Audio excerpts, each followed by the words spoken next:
बिहार में कल दूसरे मरहले की पोलिंग होगी। कल सीवान सदर ब्लॉक में वोटिंग है, जिसकी वजह से जिला इंतजामिया अलर्ट मोड में है। वोटिंग कराने के लिए जा रहे बूथ अफसरों को ईवीएम दे दिया गया है। इसके साथ साथ दीगर मुलाजमीन को भी इस काम के बारे में आगाह किया गया है।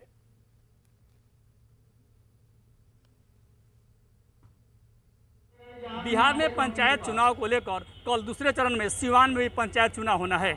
सीवान सदर में कल पंचायत चुनाव है, जिसको लेकर डाइट भवन में आप देख सकते हैं यहाँ से कर्मचारियों द्वारा ईवीएम ले जाया जा रहा है। यहाँ सेंटर बनाया गया है जहाँ पूरी तरह से फोर्स की व्यवस्था की गई है और यहाँ से ड्यूटी लोगों को बांटा जा रहा है। ये दिखाना चाहेंगे जहाँ पे जो अधिकारी हैं सीवान के यहाँ बैठे हुए हैं और यहाँ से ईवीएम सहित तमाम जो जिसकी ड्यूटी है, कहाँ ड्यूटी रहेगा, उसको देखते हुए यहाँ पे प्रक्रिया चल रही है। देख सकते हैं पूरी तरह से जो फोर्स यहाँ बैठे हुए हैं, ईवीएम मशीन यहाँ पे है और यहाँ से कल जो मतगणना का काम होगा उसको लेकर यहाँ से लोग जा रहे हैं, यानी आज शाम में पहुँच जाएंगे।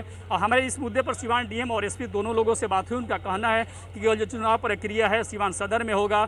सुबह 7 बजे से लेकर 5 बजे तक चुनाव प्रक्रिया चलेगी, जिसको लेकर जो सीवान के पूरी जितने भी फोर्स हैं उनकी व्यवस्था किया गया है।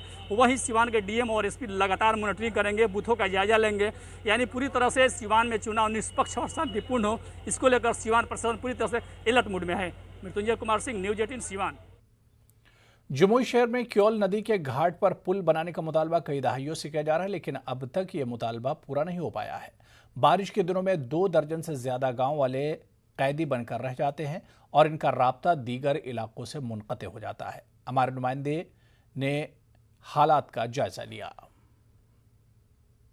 जमुई शहर से सटकर गुजरने वाली क्यूल नदी पर दशकों से मांग आ रही है कि यहाँ पर पुल बन जाए, और पुल बन जाए इसलिए कि नदी के दूसरे तरफ तो शहर है, लेकिन अगर दूसरी तरफ बात किया जाए तो दो पंचायत के दर्जनों गांव हैं और हजारों की आबादी परेशान होती है।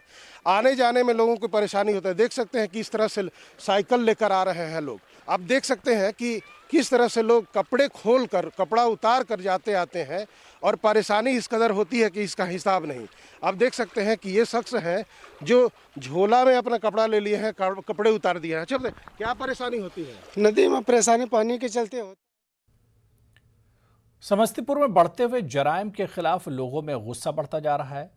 26 सितंबर को बदमाशों ने भिट्ठू गांव में कारोबारी चंद्रभूषण प्रसाद का गोली मारकर कत्ल कर दिया था। इसके बाद से तमाम ताजिर मुसलसल नाराज नजर आ रहे हैं। मुजरिमों की गिरफ्तारी के मुतालबे को लेकर ताजिरों ने आज मार्केट बंद रखा और इंतजामिया को अल्टीमेटम दिया कि अगर मुजरिमों की गिरफ्तारी और ताजिरों की हिफाजत की जमानत नहीं दी गई तो एहतजाज किया जाएगा।